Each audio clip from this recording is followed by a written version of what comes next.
Ang mga Stoic, isang sinaunang paaralan ng pilosopiya, ay naniniwalang ang tunay na lakas ay hindi nasusukat sa pagkakamit ng tagumpay laban sa mga panlabas na puwersa, kundi sa kakayahang pamahalaan ang sarili nating damdamin. Sa mundo natin ngayon, mas mahalaga pa ang karunungang ito kaysa dati. Naranasan mo na bang mapagod dahil sa negatibidad matapos makihalubilo sa isang taong may masamang ugali? Ang mga toxic na tao ay maaaring makagulo sa ating kaisipan at emosyon. Iniiwan tayong frustrado at tila walang magawa. Ngunit paano kung may mga praktikal na paraan upang malampasan ang ganitong klasing dynamics? Sa video na ito, tatalakayin natin ang siyam na praktikal na ideyang hango sa pilosopiyang Stoic na magbibigay sa iyo ng kakayahang harapin ang mga toxic na tao ng may malasakit, dignidad at katatagan. Samahan mo ako sa isang paglalakbay upang mapangalagaan ang iyong emosyonal na kalusugan at huwag kalimutang mag-subscribe sa channel para sa mas marami pang payo tungkol sa pagpapaunlad ng mental na katatagan. Sa pagtatapos ng video na ito, magkakaroon ka ng isang toolbox ng karunungang Stoic upang epektibong makitungo sa mga toxic na tao. Kaya huminga ng malalim at magsimula na tayo. 1. Ang pagkilala at pag-unawa sa banta ng mga toxic na tao. Isipin mong ikaw ay isang tagapagbantay sa pasukan ng sarili mong kuta. Ang iyong panloob na kapayapaan, pisikal na kalusugan, at emosyonal na kaligtasan ay lahat nakasalalay sa kutang ito. Walang duda, ang kamalayan ang unang linya ng depensa sa pagprotekta sa kuta ng iyong sarili. Gaya ng isang maingat na bantay na kailangang makapansin ng mga potensyal na panganib, kailangan mo ring matutunang kilalanin ang mga senyales ng paglapit ng isang nakakalason na tao. Si Epictetus, isang Stoic na pilosopo na tagapagtaguyod ng katuwiran at pagpipigil sa sarili, ay nagsabi sa kanyang Enchiridion na, "Hindi ang mga nangyayari sa atin ang tunay na nagpapagalit sa atin, kundi ang paghusga natin sa mga ito." Mahalaga ang paalaalang ito lalo na kapag nakikitungo sa mga toxic na tao. Hindi sila ang may kapangyarihang sirain ang iyong katahimikan. Ang iyong emosyonal na tugon at pananaw sa kanilang kilos ang tunay na nagpapasya kung paano ito makaapekto sa iyong panloob na kapayapaan sa anumang sandali. Ang susi ay ang paglinang ng isang Stoic na pagtingin, isang kalmado at objetibong paraan ng pag-unawa sa sitwasyon. Isa sa mga unang hakbang ay ang matutunang kilalanin ang mga katangian ng nakakalason na pag-uugali. Ilan sa mga babalang senyales ay ang patuloy na pagpuna. Ang isang toxic na tao ay laging may nakikitang mali sa iyo, sa iyong kilos o sa iyong mga desisyon. Maaring tuwiran o di tuwiran ang pagpunang ito, ngunit palagi nitong iniiwan kang walang gana at nagdududa sa sarili. Madalas ding gumamit ang toxic na tao ng panlilinlang para makuha ang gusto nila, mula sa labis na pambobola, panunumbat, hanggang sa pananakot. Lahat ng ito'y paraan para kontrolin ka. Ang toxic na tao rin ay tila nabubuhay sa negatibidad. Hindi natatapos ang kanilang pagreklamo at pagbagsak ng loob ng iba. Pinipilit nilang ituon ang atensyon sa pinakamasamang bahagi ng anumang sitwasyon. Bukod sa mga ito, may iba't ibang uri rin ng toxic na personalidad na dapat mong bantayan. Ang narcissist ay laging naghahanap ng paghanga at pagpapatunay. Maaring kaakit-akit sila sa simula, pero sa huli isang panig lang ang pakikitungo nila. Ikaw ang mauubos. Ang tsismoso ay nabubuhay sa kaguluhang panlipunan. Mahilig magpakalat ng tsismis, manggulo at magsabong ng mga tao. Ang tinatawag na energy vampire ay literal na humihigop ng iyong enerhiya. Ang pakikitungo sa kanila ay nakakapagod sa isip at damdamin. Sa pamamagitan ng pag-unawa sa mga uri ng toxic na tao at sa kanilang asal, nagkakaroon ka ng isang mental na mapa ng mga banta sa iyong panloob na kuta. Gaya ng isang Romanong Stoic na pilosopo na si Seneca na bumubuo ng estratehiya sa digmaan, maaari mo ring gamitin ang bagong kamalayang ito upang mahulaan ang mga taktika ng nakakasamang tao at magplano upang maprotektahan ang iyong emosyonal na kalusugan. 2. Patibayin ang iyong mga pader. Isipin mong ikaw si Marcus Aurelius, ang tanyag na Stoic na emperador ng Roma. Upang mapamahalaan ang isang malawak na imperyo, kailangang taglayin ang kapangyarihan, kaalaman, at matibay na determinasyon. Sa pagpapalakas ng pader ng sarili mong panloob na kuta, na sumasagisag sa iyong emosyonal na katatagan, ang mga katangiang ito ay kasing halaga rin. Walang duda, ang mga hangganan na iyong itinakda ang pundasyon ng kutang ito. Sa pakikitungo sa mga toxic na tao, ang hangganan ay ang malinaw na linya na iginuguhit mo sa buhangin. Ito ang nagtatakda ng mga asal na tatanggapin mo at ng mga hindi mo pahihintulutan. Hindi mo dapat payagan ang mga nakakalaso na tao na lusubin ang iyong emosyonal na espasyo, gaya ng isang makapangyarihang monarko na hindi pinapayagang lapastanganin ang kanyang nasasakupan. Dito pumapasok ang pilosopiyang Stoic na nagbibigay diin sa kahalagahan ng katuwiran at pagpipigil sa sarili. Bilang unang hakbang, tukuyin kung aling mga gawain o sitwasyon ang sumisira sa iyong enerhiya o lumalabag sa iyong pagkatao. Ito ba ay ang walang humpay na negatibidad ng isang kaibigan, ang mapanlinlang na ugali ng katrabaho, o ang panghihimasok ng isang kamag-anak? Maging tapat sa iyong sarili tungkol sa mga bagay na hindi mo kayang palampasin. Kapag malinaw na sa iyo ang mga hangganang ito, ang susunod na hakbang ay ang malinaw at mahinahong pakikipag-usap tungkol dito. Kuhain ang inspirasyon mula sa paninindigan ni Marcus Aurelius, maging matatag ngunit makatarungan. Narito ang ilang estratehiya para sa epektibong komunikasyon.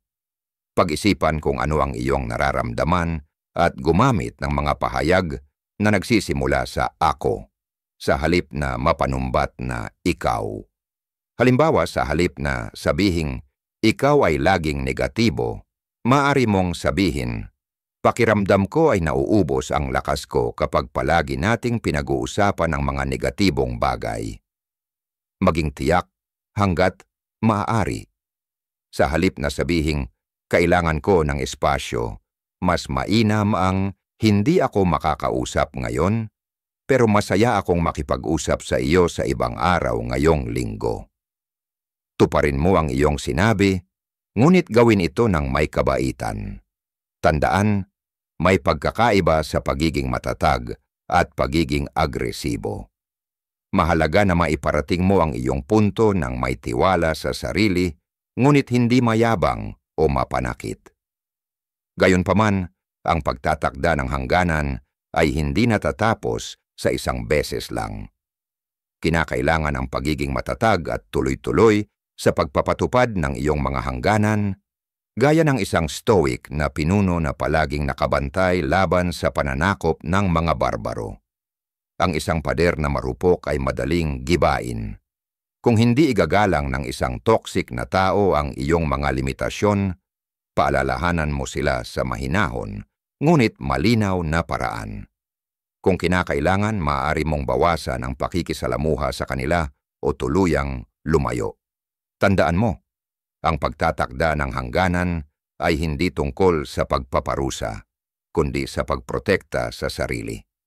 Ang inggit, isang bisyo na madalas pinagmumulan ng toxic na asal, ay mariing iniiwasan ng mga Stoic. Sa pamamagitan ng pagtatakda ng hangganan, hindi ka nagiging makasarili.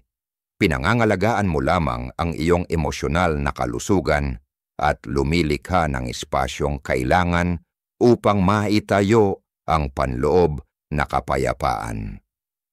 Sa iyong stoic na paglalakbay tungo sa isang mapayapang buhay, ang isang matibay na kuta na may malinaw at maayos na hangganan ay isang mahalagang sangkap. 3. Maging hindi kawili-wili sa emosyonal na barbaro. Isipin mo ang isang mabangis na emosyonal na barbaro na pinangungunahan ng pesimismo at laging naghahanap ng dramang gulo. May mga toxic na tao na umaasal ng ganito. Nakadepende sila sa atensyon, sa iyong emosyonal na reaksyon, at nabubuhay ang kanilang negatibidad mula rito. Upang makakuha ng reaksyon, paulit-ulit silang nanunulsol, nang-aasar, nang-iinsulto, umaasang makakakita ng bakas ng galit o sama ng loob na magsisilbing gatong sa kanilang apoy. Sa ganitong konteksto, ang mga stoic na prinsipyo ng kontrol sa emosyon at pagiging hindi apektado sa panlabas na pangyayari ang naging inspirasyon sa tinatawag na Grey Rock Method, isang makapangyarihang estratehiya. Ang Grey Rock Method ay isang teknik na binuo ng therapist na si Paul Fredman. Layunin nitong gawing emosyonal na patag ang iyong pakikitungo. Hindi ito nangangahulugang patay na damdamin, kundi pagkakaroon ng neutral at matibay na harapan. Parang isang makinis na abuhing bato na walang kapitan ang negatibidad. Tulad ng sinabi ng dakilang Romanong Stoic na si Seneca, ang tunay na kaligayahan ay nasa pagtanggap sa kasalukuyan nang hindi umaasa o nangangamba sa hinaharap. Isa itong paalala na kailangan nating itigil ang pagnanais ng pansin. Ang mga toxic na tao ay madalas na naghahanap ng atensyon, mabuti man o masama. Sa pamamagitan ng Grey Rock Method, inaalisan mo sila ng kasiyahang makuha ang reaksyong inaasam nila. Sa gitna ng unos na sinusubukan nilang likhain, nagiging hindi ka kawili-wili, tulad ng isang walang kulay na bato. Ang mga neutral na tugon ang nagsisilbing kalasag mo. Ang estratehiyang ito ay nangangailangan ng pagsagot sa masasamang komento gamit ang mga payak at totoo, ngunit hindi emosyonal na pahayag. Iwasan ang pagpasok sa emosyonal na argumento o pagdedepensa sa sarili. Halimbawa, kung ang isang toxic na kaibigan ay nilalait ang iyong trabaho, maaari mong sabihing, ganoon ba? At huwag mo na itong dagdagan pa. Karaniwan, ang toxic na tao ay susubukang kontrolin ang iyong emosyon, kaya napakahalagang huwag kang mahila sa kanilang emosyonal na bagyo. Maaring gumamit sila ng sarkasmo, panunumbat, o lantad na pang-aaway, ngunit ang pinakaimportanteng hakbang ay manatiling hiwalay sa kanilang drama. Sagutin sila sa paraang totoo, simple, at hindi emosyonal. Tandaan mo rin ang turo ni Seneca. Ang daan patungo sa tunay na kaligayahan ay ang hindi pagsayaw sa pagitan ng pag-asa at takot. Huwag mo silang bigyan ng kapangyarihang emosyonal na kanilang hinahanap. Ang Grey Rock Method ay isang makapangyarihang kasangkapan, ngunit hindi ito mahika. Maaring sa unay lalong sumama ang asal ng toxic na tao habang sinusubukan ang iyong paninindigan. Manatiling kalmado, maging pare-pareho sa iyong mga tugon, at laging tandaan, hindi ikaw ang sanhi ng kanilang negatibidad. Sa paggamit ng pamamaraang ito na hango sa Stoicism, maaari mong baguhin ang sarili mula sa isang tahimik na biktima tungo sa isang matatag na tagamasid. Sa ganitong paraan, mapoprotektahan mo ang iyong panloob na kapayapaan at emosyonal na katatagan. 4. Ang paraang sirang plaka. Isipin mong paulit-ulit kang binabagsakan ng emosyonal na panlilinlang. Isang toxic na tao na patuloy na pinupukpok ang iyong mga hangganan gamit ang mapanlinlang na argumento at manipulasyong emosyonal. Ang ganitong klaseng walang humpay na pag-atake ay hindi lamang nakakapagod, kundi lubhang nakakainis. Ngunit huwag kang matakot. Ang mga prinsipyong stoic ng matibay na katwiran at pagtitiyaga ang naging inspirasyon sa tinatawag na broken record technique, isang makapangyarihang pananggalang kung gagamitin ng tama. Ang broken record technique ay isang estratehiyang binuo upang labanan ang mapanlinlang na taktika. Layunin nitong ulit-ulitin sa kalmado at matatag na paraan ang isang malinaw na pahayag ng iyong paninindigan, parang sirang plaka na laging bumabalik sa parehong linya. Bagaman tila simple, napakalakas ng epekto nito. Pinipigilan nitong mailihis ka ng iba at pinananatili kang nakatuon sa iyong tunay na pangangailangan. Upang mas maunawaan ito, balikan natin ang karunungan ni Epictetus, isa sa mga haligi ng Stoic na pilosopiya. Ayon sa kanya, ang kalayaan ang tanging kabutihan at ang kalayaang ito ay kinabibilangan ng kakayahang magtakda ng sarili mong hangganan at ang karapatang tumanggi nang hindi kailangang magpaliwanag. Sa pamamagitan ng broken record technique, ipinapakita mo ang iyong paninindigan at pinipigilan ang sinumang manlilinlang na ilihis ka sa iyong landas sa pamamagitan ng kalmado ngunit walang sawang pag-uulit ng iyong pananaw. Madalas gumamit ang mga manipulator ng emosyonal na taktika upang makuha ang gusto nila, panunuyo, panunumbat, o galit. Ngunit gamit ang paraang ito maiiwasan mong mahila ng kanilang panlilinlang. Pinipigilan mong mapasok ang iyong emosyon at nananatili kang nakatuon sa makatotohanang aspeto ng sitwasyon. Ang patuloy na pag-uulit ng iyong posisyon ay lubhang nakakagulo sa manipulator. Dahil dito, nawawala ang kanilang balanse, nababasag ang daloy ng kanilang argumento, at lumalabas ang kahinaan ng kanilang panig. Isipin mo ang isang alon na paulit-ulit na bumabagsak sa isang matibay na bato. Ang bato ay hindi na tinag habang ang alon ay naglalaho. Taliwas sa iniisip ng marami, ang broken record technique ay hindi para makipagbangayan. Ito ay tungkol sa tahimik, ngunit matatag na paninindigan, ang pagpapahayag ng iyong hangganan sa paraang kalmado, malinaw at hindi mapanakit. Alinsunod ito sa Stoic na aral na dapat ay nakabatay sa katuwiran at lohika ang ating mga tugon sa mga hamon ng buhay.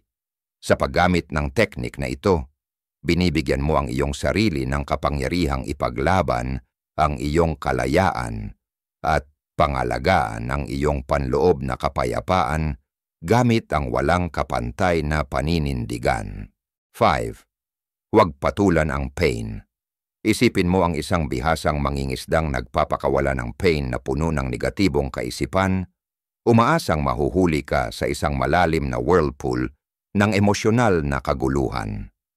Iniaalok nila ang mga panunukso, insulto o pagpaparamdam ng guilt, umaasang makakakuha ng reaksyon mula sa iyo. Isang reaksyong magpapalakas sa kanilang drama at magpapakain sa kanilang negatibidad. Ito ang estratehiyang madalas gamitin ng mga toxic na tao. Ngunit may mabisang panangga ang pilosopiyang Stoic, ang kawalang kibo o indifference. Hindi ito pareho ng pagiging walang pakialam. Sa halip, ito'y tumutukoy sa estado ng pagiging emosyonal na hiwalay o detached sa isang bagay. Para sa mga Stoic, lalo na kay Epictetus, may malinaw na pagkakaiba sa pagitan ng apathy at ng indifference.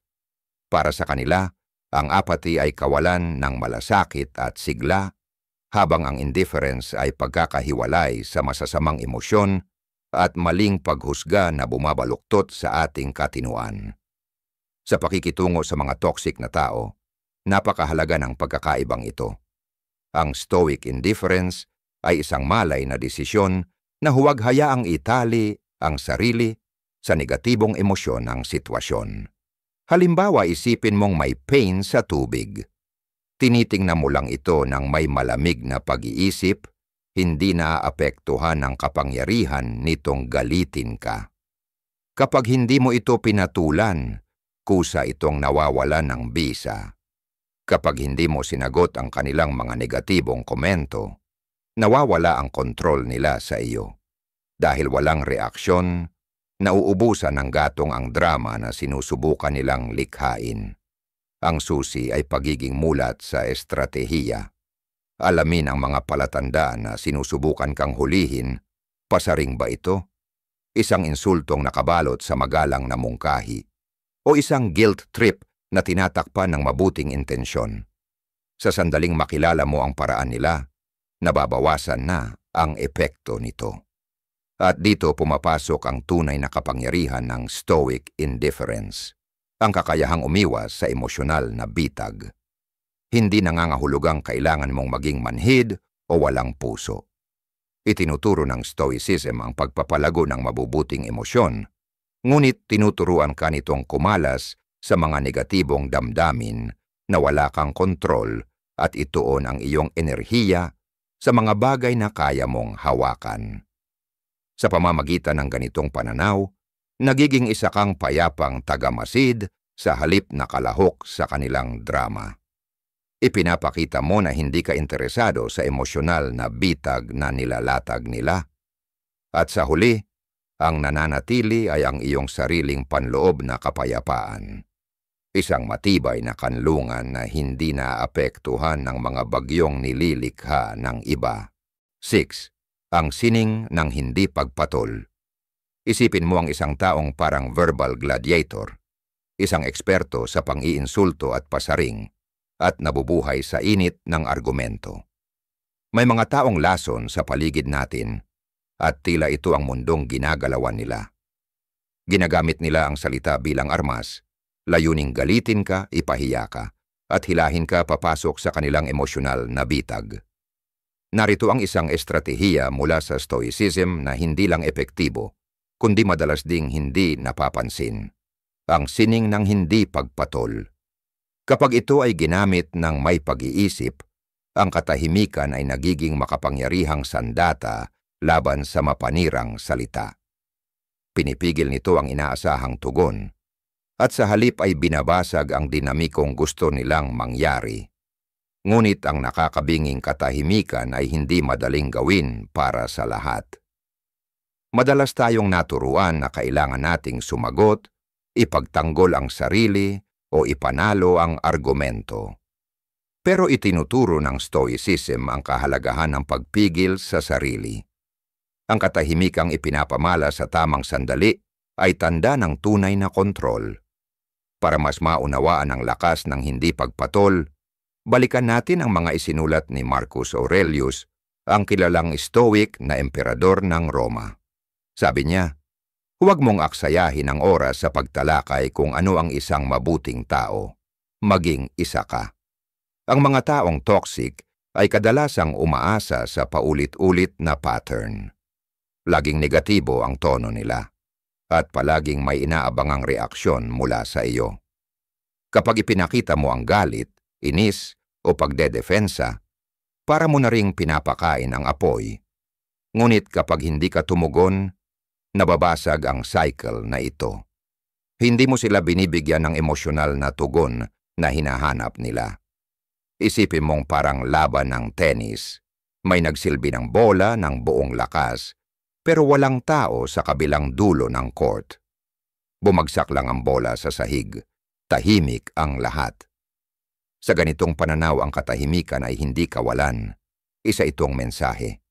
Isa itong komunikasyong walang salita na nagpapakita ng pagpipigil sa sarili at pagtangging makisali sa negatibong laro nila. Ang mensaheng ipinapadala mo ay hindi kahinaan, kundi lakas, isang paninindigang hindi mo hahayaang manipulahin ng emosyon ang iyong pagkatao. Ang iyong katahimikan ay salamin ng isang taong stoic, kalmado, makatuwiran, at hindi natitinag sa panlabas na provokasyon.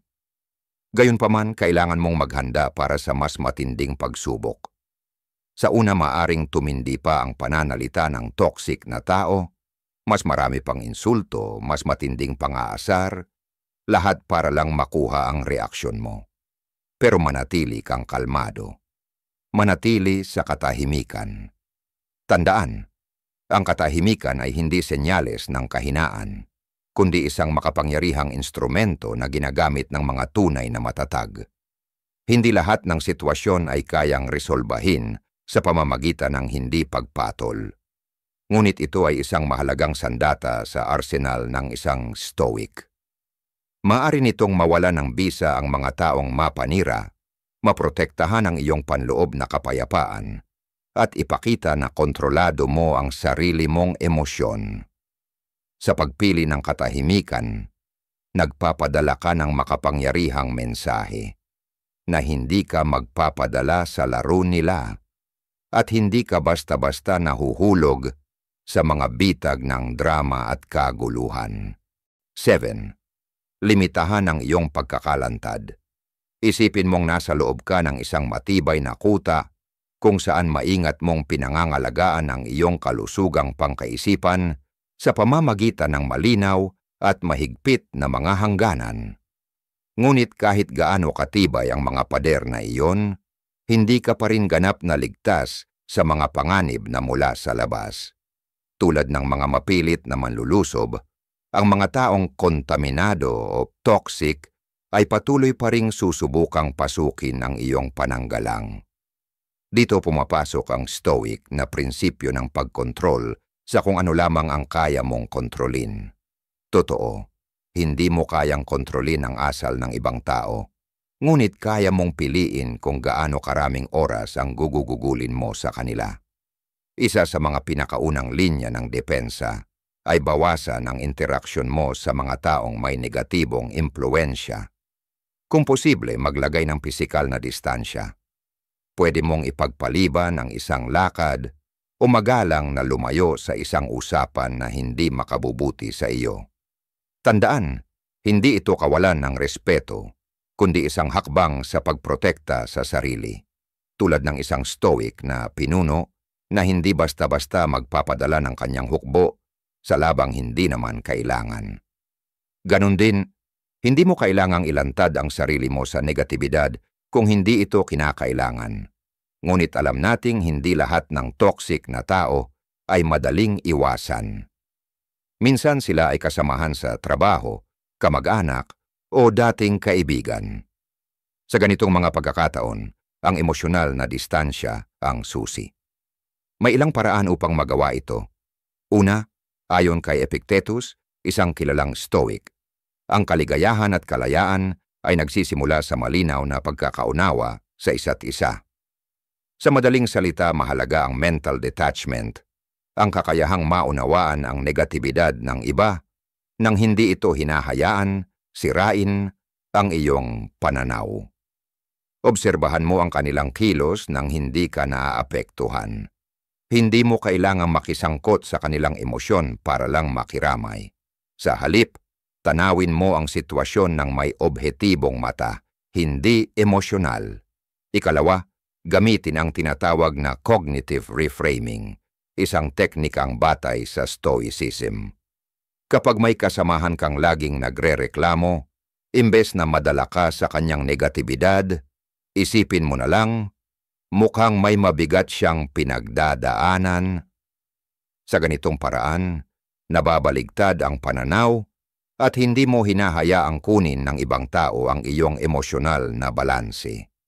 Ikatlo, sadyain mong ituon ang sarili sa mga positibong aspeto ng iyong buhay, mga hilig na nagbibigay saya, makabuluhang gawain, at mga taong tunay na sumusuporta sa iyo. Hayaan mong ang mga ito ang magsilbing emosyonal na panangga laban sa mga negatibong dala ng iba. Tandaan, hindi kahinaan ang umiwas. Ang paglilimita ng pagkakalantad sa pisikal man o emosyonal na anyo ay isang anyo ng pangalaga sa sarili. Itinuturo ng stoicism na ang pamumuhay ng may moralidad at katwiran ay mahalaga.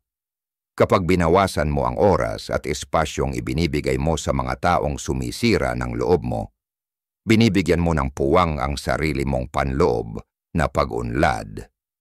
Isipin mong ang iyong kuta ay pinalilibutan ng malalim na muwat, hindi lang panangga sa katawan kundi pati sa damdamin. Isa itong proteksyon laban sa umaalab na negatibidad ng mga taong lason sa iyong kapayapaan. 8. Bumuo ng iyong suportang sistema. Isipin mong ikaw ang sambabayado, tagapagbantay sa pasukan ng iyong panloob na kuta. Napalakas mo na ang iyong mga pader sa pamamagitan ng malinaw na hangganan. Natutunan mo na ang sining ng hindi pagre-react. At nabawasan mo na ang iyong ugnayan sa mga taong may negatibong impluensya. Ngunit kahit ang pinakamatapang na mandirigma ay nangangailangan ng isang malakas na hanay ng kapanalig, isang phalanx na binubuo ng mga mapagkakatiwalaang kaalyado. Ang iyong support system ang nagsisilbing Stoic Phalanx Dendro mismo, isang mahalagang bahagi sa pagpapanatili ng iyong panloob na katahimikan habang nakikipaglaban ka sa negatibidad. Ang mga Stoic, lalo na sina Seneca at iba pang pilosopo, ay nagbibigay diin sa pamumuhay na naaayon sa kalikasan. Isa sa mga gabay na prinsipyo nila ang pagpapalibot sa sarili ng mga taong mabuti, positibo at kapareho mo ng mga paniniwala. Sa mga panahon ng pagsubok, sila ang mga taong makikinig sa iyo, magbibigay ng karamatalinong payo, at mag-aalok ng walang sawang suporta. Ang isang malakas na support system ay nagsisilbing panangga laban sa negatibong impluensya ng mga lason sa buhay. Kapag ikaw ay emosyonal na nauubos sa pakikisalamuha sa mga toxic na tao, mahalagang magkaroon ng saligtas na espasyo para mailabas ang iyong saloobin. Ang tiwala sa pamilya o kaibigan ay nagbibigay sa iyo ng lugar kung saan maaari mong pagnilayan ang mga karanasan mo at ipahayag ang iyong mga hinaing. Ang kanilang pangunawa at malasakit ay nagsisilbing paalala na hindi ka nag-iisa sa laban. Madaling wasakin ng mga toxic na tao ang iyong tiwala sa sarili. Ngunit ang iyong mga kaalyado ang siyang paalala ng iyong halaga at kakayahan. Sa tuwing pinanghihinaan ka ng loob, ang kanilang paniniwala sa iyo ay muling nagpapaalab sa iyong determinasyon. At nagpapasiklab ng pag-asa. Lalo na kapag banta ng negatibidad ang nais kang patahimikin. Ayon sa mga Stoic, mahalaga ring palibutan ang sarili ng mga huwaran ng kabutihan. Mga taong nagsasabuhay ng mga katangiang nais mong linangin sa iyong sarili. Sa pagmasid sa kanilang lakas, tatag at positibong pananaw, matututo ka ring humarap sa pagsubok ng may karangalan at katahimikan. Ang pagbuo ng isang matibay na support system ay hindi isang beses na gawain, kundi isang tuloy-tuloy na proseso. Kinakailangan mong tuwalagaan ang umiiral na ugnayan ko at hanapin ang mga taong tumutugma sa iyong paniniwala o bitya. Narito ang ilang paraan upang buuin ang iyong phalanx. Maglaan ng kalidad na oras. Makipag-ugnayan ng mas madalas at mas makabuluhan sa iyong mga pinagkakatiwalaan. Sa pamamagitan ng pagbabahagi ng karanasan, pakikinig at pagiging totoo, lalalim ang inyong ugnayan. Sumali sa mga samahan. Maaring ito ay mga club, volunteer groups o online communities na kaakibat ng iyong interes at prinsipyo. Sa mga lugar na ito makakahanap ka ng mga taong tulad mo ng pananaw, isang likas na pinagmumulan ng suporta at inspirasyon. Magpasalamat. Huwag baliwalain ang kapangyarihan ng pasasalamat. Ipaabot sa kanila ang iyong taos-pusong pasasalamat sa epekto nila sa iyong buhay at sa kanilang matibay na presensya o sa tabi mo. Sa pamamagitan ng pagsasaka ng matibay na Stoic Phalanx, nabubuo mo ang isang matatag na panangga laban sa negatibidad ng mga taong may lason sa kanilang ugali. Kapag ikaw ay pinalilibutan ng positibong impluensya, ikaw ay tumatanggap ng lakas, malinaw na pananaw, at bagong pag-asa. Laging tandaan, kahit ang pinakasecure na kuta ay tumitibay sa tulong ng mga kapanalig sa labas. Ang iyong support system ang iyong matapat na kaalyado ang siyang magsisiguro na ang iyong pampanloob na katahimikan ay mananatiling ligtas, matatag, at hindi magigiba. 9. Bigyang pansin ang pangangalaga sa sarili. Ang pakikipag-ugnayan sa mga taong may lason o negatibong impluensya ay maihahalin tulad sa walang humpay na pag-atake sa gitna ng labanan. Nauubos ang iyong emosyonal na enerhiya at maaring mauwi ito sa matinding pagkapagod. Pagdating sa pagprotekta sa sarili laban sa negatibidad, ang pangangalaga sa sarili ay isang mahalagang bahagi. Katulad ng isang stoic na mandirigmang inuuna ang pag-aalaga sa kanyang mga sugat at paghahasa ng kanyang espada matapos ang laban, dapat ay bahagi rin ng iyong pamumuhay bilang isang stoic ang regular na pangangalaga sa sarili. Isama ito sa iyong pang-araw-araw na gawain at ituring itong isang pamumuhunan para sa iyong kalusugang pangkaisipan. Gawin itong prioridad, katulad ng iba pang mahahalagang gawain, at itakda ito sa iyong schedule. Ang mga reserbang emosyonal mo ay maaaring muling mapuno, at ang iyong kakayahang labanan, ang negatibidad, ay maaaring mapatatag sa pamamagitan ng mga sumusunod na paraan ng pangangalaga sa sarili. Makilahok sa mga aktibidad na nagbibigay sa iyo ng kagalakan. Alamin kung anong mga aktibidad ang tunay na nagbibigay sa iyo ng kasiyahan at nakatutulong upang makapagpahinga. Maaring kabilang dito ang mga pisikal na ehersisyo gaya ng pagtakbo o yoga o mga malikhaing gawain tulad ng pagpipinta o pagsusulat. Sa pakikilahok sa mga aktibidad na ito at sa ganap na paglalagay ng iyong sarili sa mga ito, nababawasan ang iyong stress, muling napupuno ang iyong emosyonal na baterya at bumabalik ka sa mundo ng may panibagong lakas at pananaw. Ang mga stoic ay nagsagawa rin ng mga kasanayang katulad ng pagmumuni-muni. Sa pamamagitan ng pagmumuni-muni, kalmahin mo ang iyong isipan, kumawala sa negatibong pag-iisip, at makamit ang panloob na kapayapaan.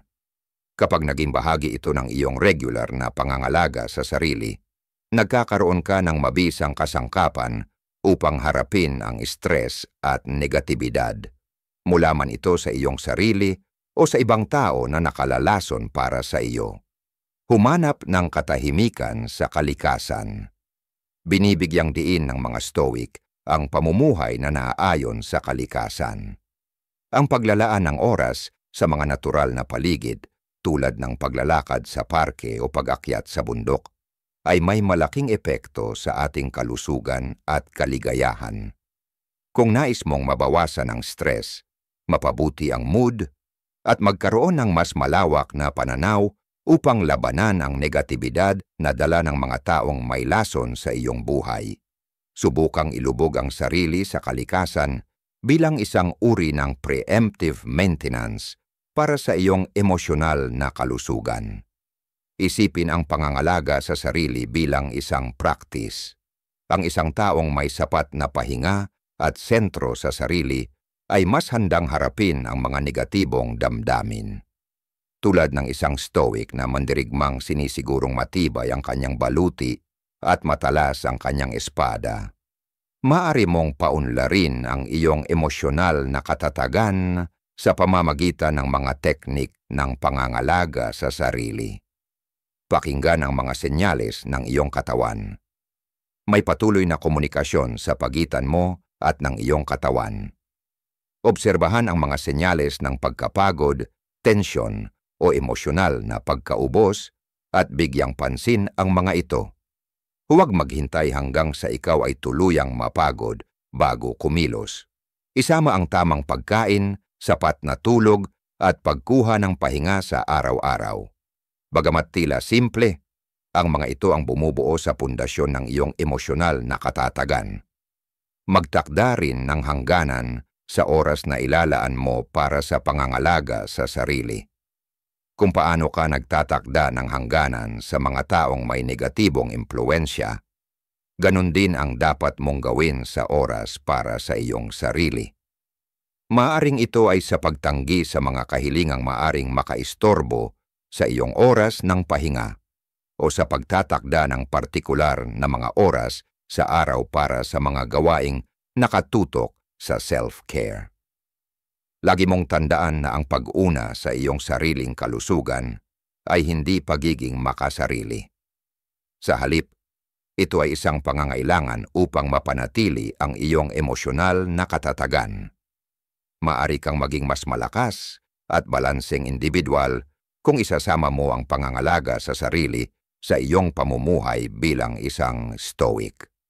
Tulad ng isang stoic na mandirigmang handang humarap sa anumang kaaway, ikaw rin ay maaring humarap sa mga hamon ng may mas malawak na pananaw at emosyonal na tatag. Mahalagang tandaan, kapag buo ang iyong emosyonal na enerhiya, mas epektibong naiiwasan ang negatibidad at mas malakas kang makapagbibigay ng positibong impluensya, tulad ng pagtatayo ng isang matibay na kalasag laban sa mga taong may lason sa iyong paligid.